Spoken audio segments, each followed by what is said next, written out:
İnsaniyat madaniyatining tadrijiy taraqqiyot yo'li.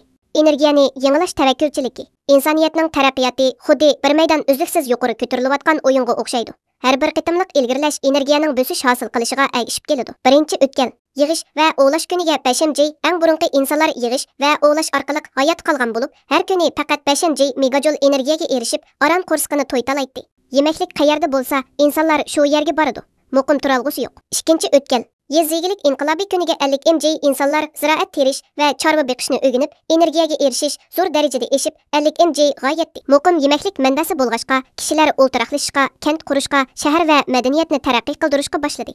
Yez egilik inqilobiy insonlarning tabiiy muhitga tayinishini azaytib, jamiyatni murakkablashtirishga boshladi. 3. O'tgan sanoat inqilobiy kuniga 230 mj ko'mir va neftdan foydalanish insonlarni tez taraqqiyot bosqichiga kirgizdi.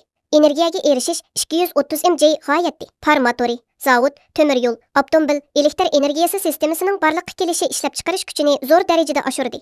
Sanoat inqilobiy jismoniy kuchni ozod qilib, yer sharlashish va zamonaviy jamiyatning shakllanishini ilgari surdi. Kelgusi sun'iy aqliy iqtidor va yangi energiya davri hozir insonlar texmi muhit asraydigan, texmi yuqori unumli energiya manbalarini izlayotdi. Masalan, quyosh energiyasi va shamol energiyasi. Shuning bilan bir vaqtda sun'iy aqliy iqtidorning qad ko'tarishi insonlarning xizmat usuli va turmush qurilmasini o'zgartirib Yez egilik inqilobiy yashash besimini ozod qildi. Sanoat inqilobiy jismoniy kuchni ozod qildi.